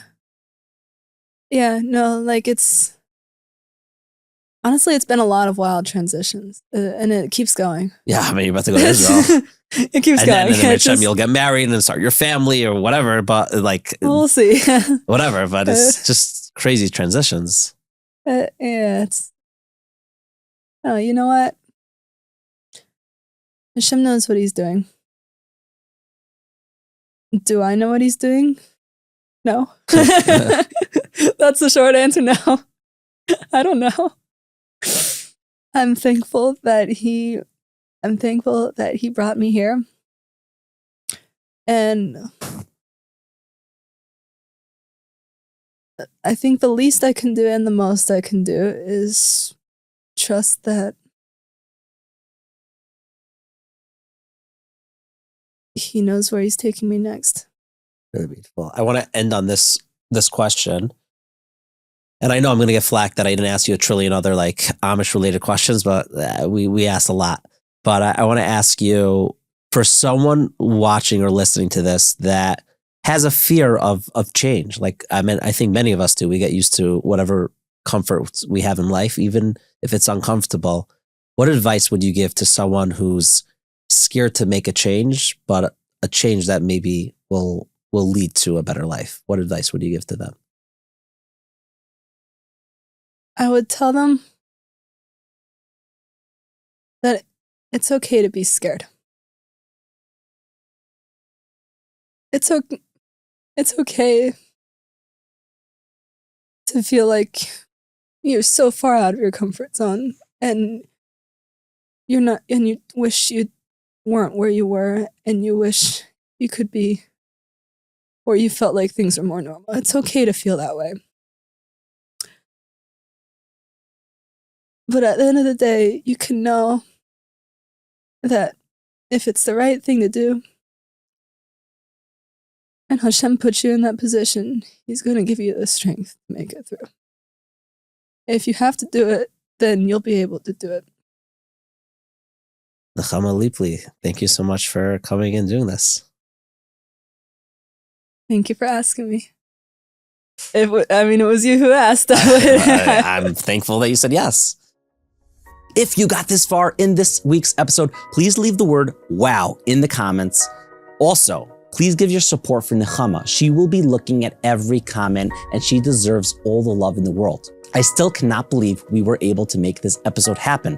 Before I get to the story of how we got to Nechama, thanks again to Twillory, Wheels to Lease, the book, The Rumspringa Kallah, and Bitbeam. So I was dead tired a few weeks ago. As many of you know, I am in Rabbi Orlansky's Kinyan HaMasechta Chabura, and it was right before Sukkot, so it was crazy hectic, and I pushed myself to go because that's what we do. We wake up early to learn our Gemara, and Rabbi Orlansky actually told me that his wife, just the night before, went to class by Nechama, saying over her story, and everyone there was amazed by it. Aaron Samowitz found out the details and the rest is history. But I can promise you, had I not gone to the Gemara share, I would have never known about her, and this interview would have never happened. So thank you to Rabbi Orlansky, to Sammy, and of course to my wonderful friends and the movement of Kinyan HaMasechta. Go ahead and check them out. Now, Nechama's story teaches us a lot. She grew up without phones, without electricity, without the noise of the outside world. But somewhere deep inside, even in that quiet Amish life, a spark was burning, a longing to connect to something higher, something truer. When she discovered Torah, she didn't just learn about Hashem, she felt Him. And that spark turned into a flame. She left everything she knew, the world, her family, her comfort, because her soul recognized its source. Most of us were born into this. We daven, we keep mitzvot, we say the words, but do we still feel that fire? Her story reminds us that it's never too late to reignite, that every Jew, no matter where they start, can find that deep personal connection to Hashem. Because the search she began with courage is the same one we're all meant to continue every single day. Remember, inspiration's everywhere. L'chaim. Living L'chaim.